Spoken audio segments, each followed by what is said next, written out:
They met regularly with Henry and his wife Irina, along with Julian and Juliet Huxley, Serge Chermayeff, Ivan Hitchens, and Geoffrey Grigson, who later introduced more to Stephen Spender.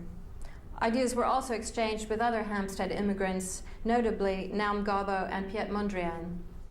Incised lines, stringed elements, and geometric spatial planes begin to appear in More's carvings, such as this one in 1936. In 1937, More, along with Chermayeff, Mondrian, Corbusier, Marcel Breuer, Herbert Reed, and Maxwell Fry, contributed to Circle, the International Survey of Constructive Art, in which More argued, architecture is the abstract relationship of masses. If sculpture is limited to this, then in the field of scale and size, architecture has the advantage. But sculpture, not being tied to function or utilitarian purpose, can attempt much more freely the exploration of the world of pure form. The following year, More was approached by Chermayeff to create a carving for the terrace of his home in Sussex. More recalled that this recumbent figure in green Horton stone introduced a humanizing element. It became a mediator between a modern house and the ageless land. Following Chermayeff's departure for the United States at the outbreak of war in Britain, the sculpture eventually found its way through the Contemporary Art Society to the Tate. And when questioned about its loss of original context, More tellingly replied, "It had its own identity and did not need to be on Chermayeff's terrace, but it, so to speak, enjoyed being there."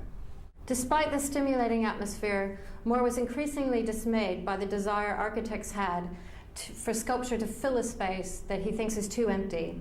This was the problem when Bertold Lubetkin asked More to create a sculpture for High Point, his penthouse in Highgate.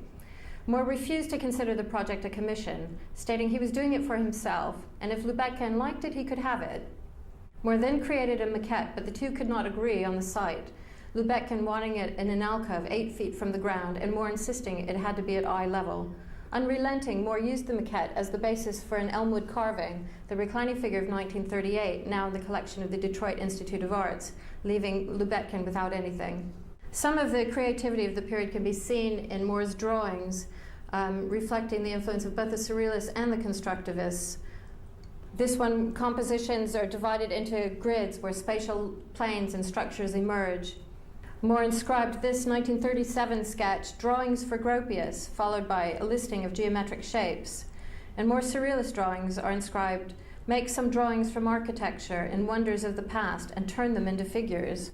This same sheet includes a sketch of a man walking up steps into an architectural setting encircled by a head. Others use blocks of stone, More situated in the Kent landscape, as a starting point for shapes which arbitrarily metamorphose into figures or archaeological structures reminiscent of Stonehenge. It was also during this highly experimental period that More began in his drawings to line up both real and imagined sculptures against walls perforated with geometric recesses.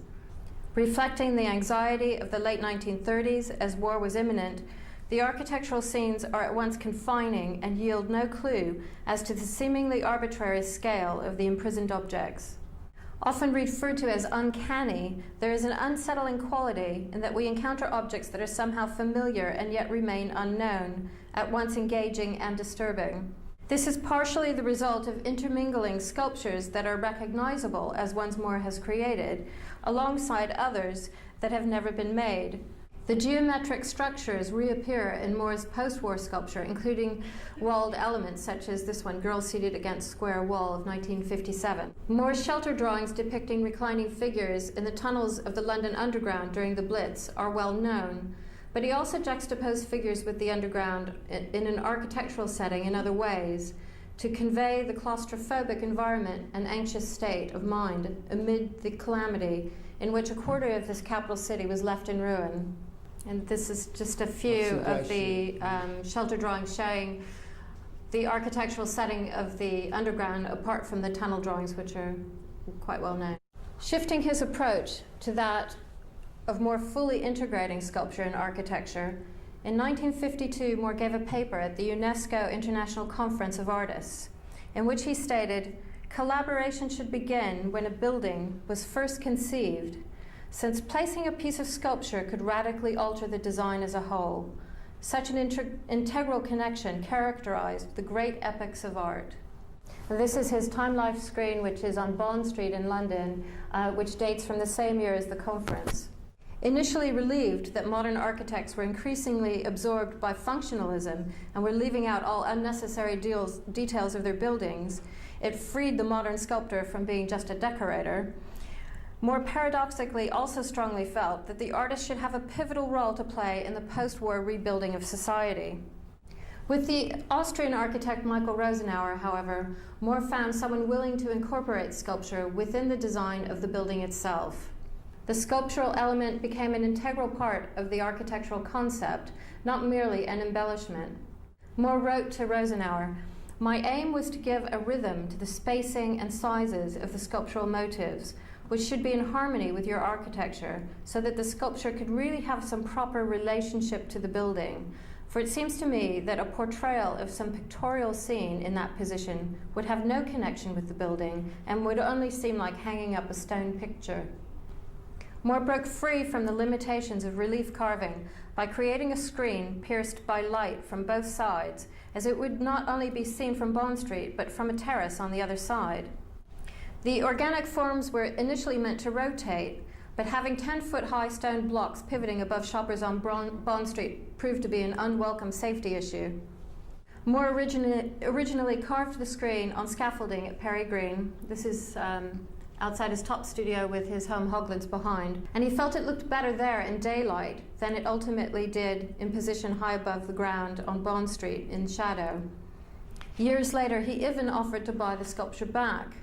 He was dissatisfied that in working out his designs, he realized that he would prefer to have had the forms freestanding and not contained within a screen at all, only to discover that the screen had already been made and fixed into position. Moore collaborated with Rosenauer again 2 years later on a design for the English Electricity Company headquarters on the former site of the Gaiety Theatre in the Strand. He produced 2 maquettes for corner sculptures and 6 for upright motives that were intended to be fully freestanding and raised on a circular edifice.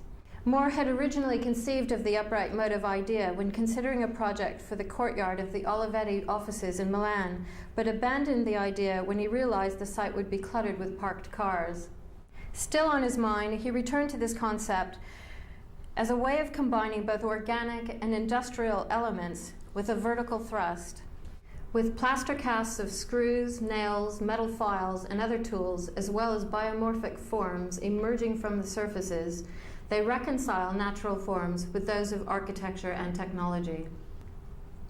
The bow centrum wall relief, at 8.4 meters high and 19 meters across, blurred the boundaries between sculpture and architecture further by actually making the wall itself the work of art.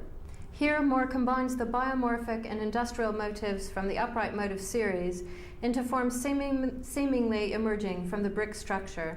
In this work, Moore more fully realized his desired intention with the time-life screen to create forms that, as he said, project from the building like some of those half-animals that look as if they are escaping through walls in Romanesque architecture, like half-buried pebbles whose forms one eye instinctively completes. A mural project by Moore on a visit to Mexico the previous year may have prefigured the idea of doing something on a massive scale, incorporating the wall itself. Based on sketches of some larger-than-life-size Judas figures that Moore had seen in the home of Diego Rivera, Moore made designs that were reproduced 6 meters high from Matthias Gerritz's Museo Experimental El Eco, since destroyed.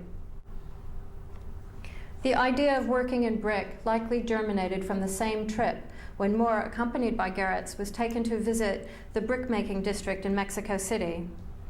There, Moore watched as brickmakers packed clay by hand into wooden frames set up in dry, open layers and packed the bricks in adobe stoves. Moore's 10 maquettes for the wall relief were made in Perry Green only a few months later.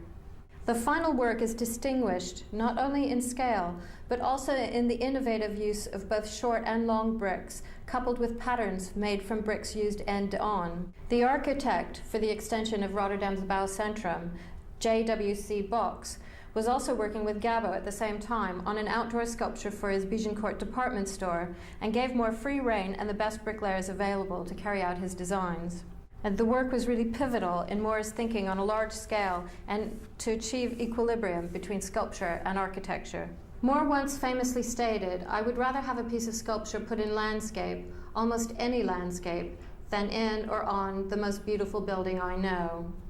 Reconciling the human figure and other natural forms to a world of geometric spatial planes preoccupied Moore from 1955 to 60. During this period, Moore created 34 sculptures experimenting with positioning figures on steps, seated on platforms, benches or ledges, or against walls. The architectural elements vary. Some walls are perforated with geometric niches picked up from his drawings of previous decades. Others are curved or pierced to enable viewing from the other side and make the work more three-dimensional, or used as devices to frame the forms. He even created a wall on its own as an experimental background for sculpture, only to discover that all the sculptures he placed in front of it looked better without it. The numerous maquettes in plaster, wax, or clay were to become a treasure trove of ideas from which Moore referred back to throughout his career. Many of these works came to life again in 1967 when Moore incorporated them into stage set designs for Giancarlo Minotti's production of Mozart's Don Giovanni in Spoleto.